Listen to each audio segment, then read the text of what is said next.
IT job కోసం try చేస్తున్నారా? Coding tutor లో ట్రైనింగ్ తో పాటు స్టైఫండ్ అండ్ 100% జాబ్ గ్యారంటీ. నమస్తే, నేను Keshav. Welcome to Suman TV. Megastar Chiranjeevi పుట్టినరోజు వేడుకలు ప్రపంచవ్యాప్తంగా ఉన్న అభిమాన సంఘాల ఆధ్వర్యంలో వైభవంగా జరిగాయి. కానీ అన్ని చోట్ల ఒక చర్చ మాత్రం పదే పదే వస్తూనే ఉంది. అదే మేనల్లుడితో వచ్చినటువంటి చిన్న అంశంతో ఆ విభేదాలు ఇంకా ఇంట్లో చినికి గాలివానగా మారిపోయినాయి, అగాధంగా మారిపోయినాయి అనేటువంటి చర్చ విస్తృతం అవుతూనే ఉంది. అసలు వాస్తవంగా ఎలా ఉంది పరిస్థితి? మెగా ఫ్యామిలీలో ఎలాంటి విభేదాలు లేవని సొంతంగా ఉన్నటువంటి మనుషులు, దగ్గరగా ఉన్నటువంటి మనుషులు చెప్తున్నారు. కానీ అభిమాన సంఘాలు కానీ అభిమానులు కానీ చేస్తున్నటువంటి హడావుడి అందరినీ ఆలోచింపజేసే విధంగా ఉంది. ఈ అంశంపైన విశ్లేషణ చూద్దాం. మనతో పాటు అనలిస్ట్ చంద్ర శ్రీనివాస్ గారు. చంద్ర శ్రీనివాస్ గారు నమస్కారం. కేశవ్ గారు, పుట్టినరోజు వేడుకలు అయితే బ్రహ్మాండంగా జరిగినాయి. దేశంలో విదేశాల్లో అన్ని చోట్ల నుంచి కూడా మెగాస్టార్ చిరంజీవి గారికి విషెస్ చెప్పారు. ఆయన కూడా చాలా హ్యాపీగా శ్రీవారి దర్శనంతో వేడుకల్ని చేసుకున్నారు. అలానే మంచి పాత మిత్రులను కూడా కలుపుకొని చేసుకున్నారు. బట్ ఈ ఏంటి గోలకు మాత్రం ఒక ఫుల్ స్టాప్ రావట్లే. రకరకాల ట్రోలింగ్స్ వస్తున్నాయి. మేనల్లుడి వీడియోని ఇంద్రా సినిమాలో కట్ సీన్స్ పెట్టి రకరకాలుగా వైరల్ చేస్తారు. ఏంటి అసలు ఈ చిచ్చు రాజుకుందా లేదంటే ఆరిపోయిందా అని వీళ్ళు మళ్ళీ ఊతున్నారా? అది వాస్తవంగా వెళ్తే అండి కేశవ్ గారు, ఈ డిస్కషన్స్లో ఆ కుటుంబాల మధ్య ఏం జరిగిందనేది పక్కన పెడితే, అల్లు అర్జున్ గారు నిన్న వ్యవహరించిన తీరు సరిగ్గా లేదు. ఆయన యాటిట్యూడ్ మార్టల్లా. ఇదంతా మీరు అన్నట్టు సద్దుమరిగిపోయింది అనుకున్న సమయంలో, సరే నిన్న మీరు అన్నట్టు 100 దేశాల్లో చిరంజీవి గారి ఫంక్షన్ జరుగుతుంటే, ఎక్కడో దేశ విదేశాలలో ఆయనకు విషయం చెప్తుంటే, 69 సంవత్సరాల వయసులో పడిన ఆయన వన్నీ తగ్గకుండా సినిమాలు తీస్తుంటే, మీ ఇంట్లో మనిషి ఆ చెట్టు నీడ కింద నువ్వు కూడా పెరిగావు, అది మరిచి నేనేదో నాకు ఆర్మీ ఉంది, అల్లు అర్జున్ ఆర్మీ, నేనే చేసినా కరెక్టే, నేను మారను అని చెప్పేసి అనే భావనతో ఉంటే అది మంచి పద్ధతి కాదు. చాలా మంచి ఫ్యూచర్ ఉన్నాడు. మన నేషనల్ అవార్డు వచ్చింది, ఓకే, వెల్ అండ్ గుడ్, మంచిగా ఎదుగుతున్నావు. చిరంజీవి గారిని కాదని, పవన్ కళ్యాణ్ గారిని కాదని ఏం చేయాలనుకుంటున్నాడు ఆయన? అదే ప్రశ్న ఇక్కడ. ఆయన కూడా ఏమైనా చేయాలనుకుంటున్నాడు. ఏం చేసేవాడైతే మొన్న ఆయన నిలబెట్టిన అభ్యర్థిని మేనమామని కాదని మేనమామని ట్వీట్తో వదిలేశాడు కదా. వైసీపీ అభ్యర్థిని గెలిపించడానికి అక్కడికి వెళ్ళాడు కదండి. జనం కూడా బాగా వచ్చారు, కానీ జనం ఓట్లేలా. అలా జనం అంతా ఎవరి వైపు ఉన్నారు? మెగా ఫ్యామిలీ వైపు ఉన్నారు. మెగా ఫ్యామిలీ కాదని ఇంకేమన్నా సపరేట్ బేస్ ఉందా? ఫ్యాన్ బేస్ ఉంది, నాకు ఆర్మీ నా ఎంట ఉంది. కానీ అల్లు అర్జున్ ఆర్మీ అని చెప్పని అంటారు కదా, వాళ్ళకి కూడా మంచి బేస్ ఉండొచ్చేమో కదా. సరే, అంటే ఇక్కడ బేస్ సంఖ్యలు నేనైతే ఏమంటానంటే, ఎప్పుడు కూడా మనిషి ఎదిగే క్రమంలో, ఇప్పుడు 4.5 దశాబ్దాల ఇండస్ట్రీ, ఎటువంటి గాడ్ ఫాదర్ లేకుండా ఎదిగిన వ్యక్తి చిరంజీవి గారని మనం చెప్పుకుంటాం. కొన్నితల శివశంకర వరప్రసాద్ అంటే ఆ వైబ్రేషన్ వేరు. ప్రతి ఇంట్లో మా చిరంజీవి అని చెప్పుకుంటున్నారు. ఆయన సేవా కార్యక్రమాల ద్వారా మరింత దగ్గరయ్యాడు ప్రపంచవ్యాప్తంగా. అదే సమయంలో మీ నాన్నగారు వెళ్ళారు పిఠాపురం, పవన్ కళ్యాణ్ గెలుపు కోసం కృషి చేయాలని. ఆ టైము నువ్వు ఎందుకు కేటాయించలేకపోయావు? ఇదే నీ మిత్రుడి కోసం. సరే, అది అయిపోయింది అనుకోండి, అనుకుంది. గెలిచిన తర్వాత అయినా కానీ ఏదన్నా విష్ చేసినా కనీసం అసలు లేదా అలాంటి. అంటే ఆయన ఇప్పుడు వేరే దేశంలో ఉన్నాడా? అదే సమయంలో ఉన్నాడు కదా. మరి మొత్తం కుటుంబం అంతా చిరంజీవి గారి ఇంటికి వెళ్ళి పవన్ కళ్యాణ్ గారు సాష్టాంగ నమస్కారం చేసినప్పుడు, యాజ్ ఎ డిప్యూటీ సీఎం అయినప్పుడు జరిగిపోయింది. ఒక బుక్కే ఇచ్చే ధైర్యం కూడా ఎందుకు చేయలేకపోతున్నావు? సరే, చేయలేదు. సరే, నేను ఉన్నావు కదా సిటీలో.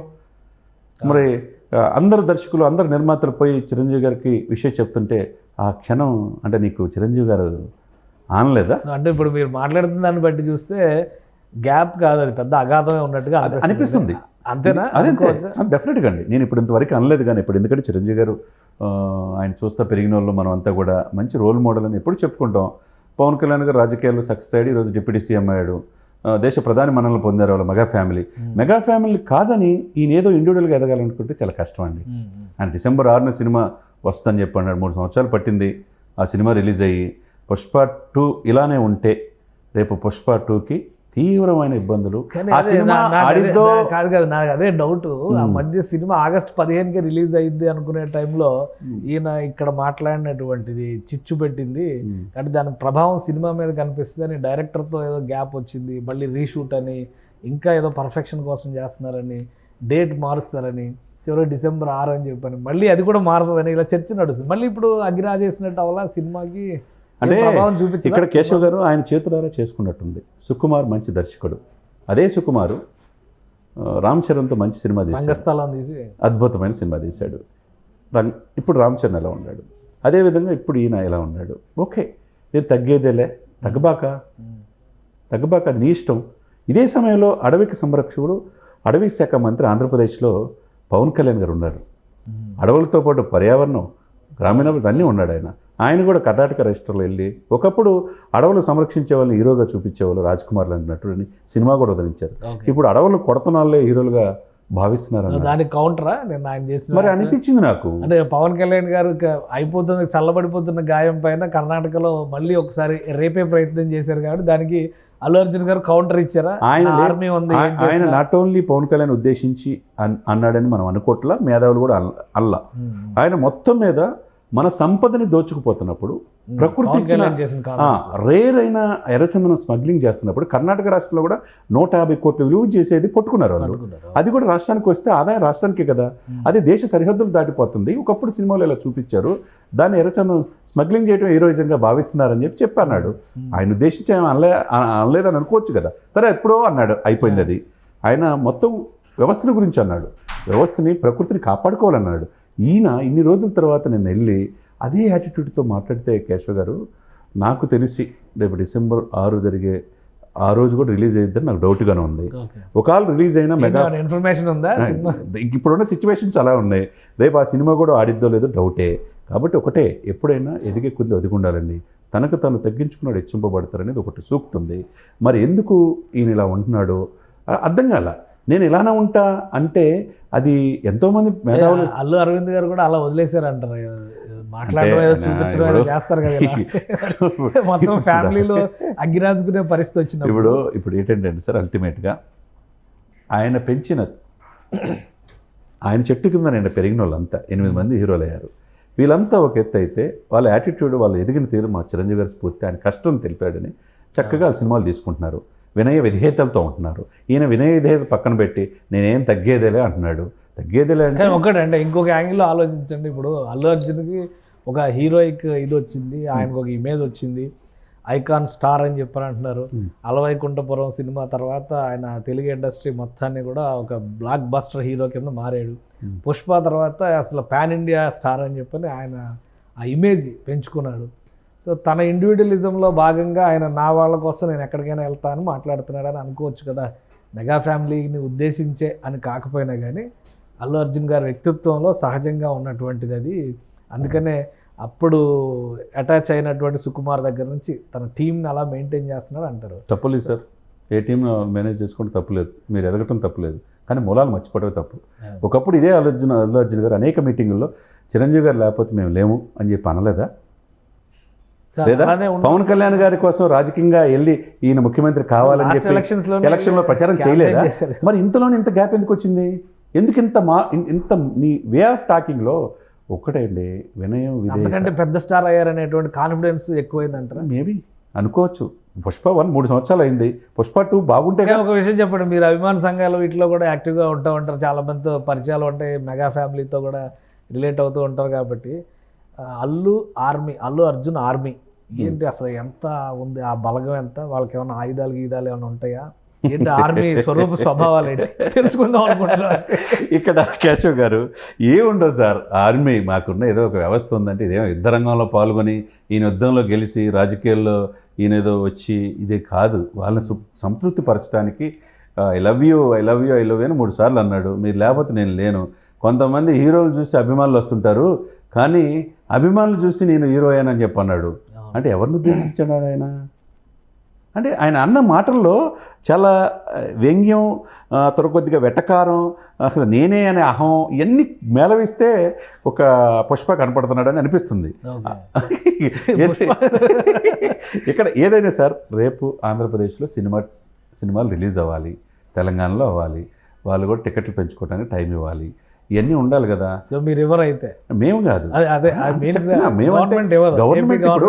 అంటే గవర్నమెంట్ని మీరు కాదని, మీ మేనమామ గారిని కాదని, ఆయన గెలుపు కోసం కృషి చేయకుండా వైసీపీ పార్టీకి సహకరించి నేను నా స్నేహితుడి కోసం నేను అలానే ఉంటా, మీకోసం ఎందాకైనా వెళ్తాను. కానీ అంటే ఒక విషయం, మీరు రేట్ రివిజన్ విషయంలో ఏపీ వర్సెస్ ఫిల్మ్ ఇండస్ట్రీ నడుస్తున్న టైంలోనే పుష్ప సినిమా రిలీజ్ అయింది.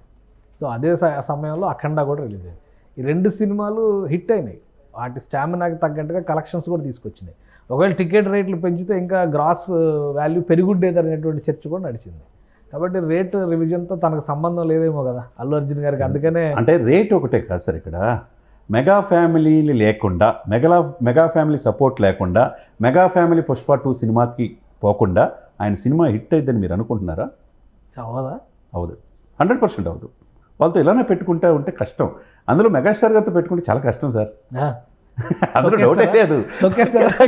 తొక్కేస్తారు నేను అంటలేదు, కష్టంగా అన్నాను. అంటే ఎప్పుడు కూడా కలుపుకొని పోవాలి. అవును, ఇది మనం వసుదైక కుటుంబం అంటారు. కుటుంబం విలువలు తెలిసిన వాడు కాబట్టి ఎన్ని ఇబ్బందులు అయినా, ఎన్ని రాజకీయాల్లో ఒడిదుడుకు ఎదుర్కొన్నా, తనను అన్నను అవమానిస్తా ఉన్నా తగ్గి, పవన్ కళ్యాణ్ తగ్గి ఇంటికి వెళ్ళి సాష్టాంగ నమస్కారం పెట్టాడు. అదే కదా ఫైనల్ విక్టోరియస్ బౌయింగ్ అంటారు అంతే కదండి. ఆ గెలుపు తర్వాత ఆయన పాదాక్రాంతం అయిన కదా, నా గెలుపుని అన్నయ్య నిన్ను అవమానించారు గత ప్రభుత్వం ముఖ్యమంత్రి అని చెప్పి అన్నాడు. ఆ ముఖ్యమంత్రికే సపోర్ట్ చేసినట్టే కదా. ఇప్పుడు వైసీపీ పార్టీల వాళ్ళందరూ కూడా ట్రోల్ చేస్తున్నారు. ఏది అల్లు అర్జున్ ఇచ్చిన కామెంట్లు చూసి మెగా ఫ్యామిలీని పవన్ ఇలా అన్నాడు అని చెప్పి వాళ్ళకి అవకాశం ఇచ్చినట్టుంది. కుటుంబాల్లో చిచ్చుపెట్టి ఇప్పుడు అల్లు అర్జున్ వ్యవహారం ఎట్లుందంటే, అవతల ప్రతిపక్షం అంటే ప్రధాన ప్రతిపక్ష హోదా కూడా లేదనుకోండి, అది వేరే విషయం. వాళ్ళ సోషల్ మీడియాలో అల్లు అర్జున్ని హైలైట్ చేస్తా, మెగా ఫ్యామిలీని ప్రశ్నించిన, మెగా ఫ్యామిలీని దుమ్మెత్తిపోసిన అల్లు అర్జున్ అని చెప్పేసి ఇస్తే అవతల వాళ్ళకి అవకాశం ఇచ్చినట్టుగా. ముందు నీ కుటుంబాన్ని చూసుకో, తర్వాత నీ రాష్ట్రాన్ని దేశాన్ని కాపాడుకో. కుటుంబంలోనే కాదనుకొని ఏం ఎదుగుతామని. ఒక విషయం ఫైనల్గా ఇందులో క్లారిటీ రావాల్సింది ఏంటంటే, జనరల్గా అల్లు అర్జున్ గారు ఎలాంటి వివాదాలు వచ్చినా కానీ ఆయన రియాక్ట్ అయ్యేవాళ్ళు కాదు. అసలు మీడియా ముందర కూడా ఎప్పుడు మాట్లాడాడు, ఏదున్నా కానీ ఫ్యామిలీలో ఇంటర్నల్గా సెట్ చేసుకునేవాడు. బట్ ఈ జనరేషన్లో ఏమన్నా తేడా వచ్చిందా? ఎందుకు ఇంత బహిరంగంగానే ఆల్రెడీ ఒక స్పర్ధ నడుస్తుంది అన్న విషయం తెలుసు, డిస్కషన్ నడుస్తుంది, చిన్న కదలిక ఉన్నా కానీ దాని మీద ఏదో ఒక రకమైనటువంటి ఇంటర్ప్రిటేషన్తో రాస్తున్నారన్న విషయం తెలుసు, అయినా కానీ ఎందుకు అవకాశం ఇస్తున్నారంటారు? ఇప్పుడు తేనె తిట్టు ఒకటి ఉంటుంది కదా సార్, అది జాగ్రత్తగా చేసుకుంటే దానిలో తేనె తీసుకోవచ్చు. జాగ్రత్తగా చేసుకుంటే తేనె తీసుకోవచ్చు, చక్కగా మనం ఆరోగ్యానికి అన్నిటికీ ఉపయోగించుకోవచ్చు. ఆ తేనె తుట్టిని కదిపామనుకో, తీసుకెళ్ళి మనకి దగ్గరికి వెళ్ళి కొట్టామనుకో, ఏమవుతుంది? ఇప్పుడు అదే జరుగుతుంది అంటారు. ఇదే జరుగుతుంది. ఆయన చేసుకున్న స్వయం పెద్దలు పరిష్కరించాలి. అది అల్లు అరవింద్ గారు పెద్దలు, విఘ్నులు. ఎందుకంటే చిరంజీవి గారికి, ఆయనకి, ఆ కుటుంబానికి మంచిది ఉంది. తండ్రిగా కొడుకుని సన్మార్గం అంటారా, లేకపోతే యాటిట్యూడ్ కొద్దిగా మార్చుకో అంటారా, పెద్దలను గౌరవించమని అంటారా, లేకపోతే కలుపుకొని పో అని అంటారా? ఒకటి ఏంటంటే, పిఠాపురం వెళ్ళి అల్లు అరవింద్ గారు పూజల్లో పాల్గొన్నారు. తన సోదరితో కలిసి వెళ్ళి పవన్ కళ్యాణ్ గారు గెలుపుని కాంక్షిస్తూ ఆయన ఒక మెసేజ్ ఇచ్చారు. ఫిల్మ్ ఇండస్ట్రీ ప్రొడ్యూసర్స్ పెద్దలు అందరం తీసుకెళ్ళినప్పుడు కూడా మళ్ళీ అల్లు అరవింద్ గారే లీడ్ చేశారు. పవన్ కళ్యాణ్ గారు పక్కన ఇప్పుడు సీఎం అక్కడ కూర్చుని, డిప్యూటీ సీఎం ఎలా కూర్చుంటారు, పవన్ కళ్యాణ్ గారు అక్కడ కూర్చుంటే ఇక్కడ అల్లు అరవింద్ గారు కూర్చుని మొత్తం ఇంటిగ్రేట్ చేసి మాట్లాడారు. కానీ ఇక్కడ మాత్రం ఫిల్ చేయలేకపోతున్నారు. ఎందుకని? ఇండస్ట్రీకి ప్రభుత్వానికి ఉన్న గ్యాప్ని ఫిల్ చేసిన అరవింద్ గారు ఈ గ్యాప్ని ఎందుకు ఫిల్ చేయలేదు? అదే అదే ఇది చిలికి గాలివాన కాకముందే, ఆ సినిమాకి రేపు December 6 రిలీజ్ అయ్యే పుష్ప 2 ఇబ్బంది జరగకముందే ఈ చిన్నపాటి కమ్యూనికేషన్ గ్యాప్ని కొద్దిగా సాల్వ్ చేసుకోవాల్సిన బాధ్యత అల్లు అరవింద్ గారిది. రియాక్ట్ అవ్వాలి. రైట్. థ్యాంక్ యూ శ్రీనివాస్ గారు. ఇది ఒక చిన్న అంశం దగ్గర మొదలైనటువంటి అంశం అలానే చినికి గాలివానగా మారుతున్నటువంటి పరిస్థితి. ఇండస్ట్రీలో పరిస్థితులు వేరు, ఫ్యామిలీలో ఉండేటువంటి పరిస్థితులు వేరు. అల్లు అర్జున్ గారు వ్యవహరిస్తున్నటువంటి తీరు కానీ, మాట్లాడుతున్నవి కానీ అవతల వాళ్ళకి అవకాశం ఇచ్చేలా ఉన్నాయి. నేరుగా ఆయన చేయకపోయినా కానీ ఆ చేష్టల నుంచి వస్తున్నటువంటి విశ్లేషణలు, వక్రీకరణలు అవి కుటుంబంలో చిచ్చుగా మారేటువంటి ప్రమాదం ఉంది. కాబట్టి పెద్దలు ఇన్వాల్వ్ అయితే ఈ సమస్యను చిటికలో పరిష్కరించవచ్చు అనేది శ్రీనివాస్ గారు చెప్తున్నటువంటి మాట. ఇది special discussion. Keep watching. Suman టీవీలో మీ పర్సనల్ అండ్ బిజినెస్ ప్రమోషన్స్ కోసం కింది నెంబర్కి కాంటాక్ట్ చేయండి.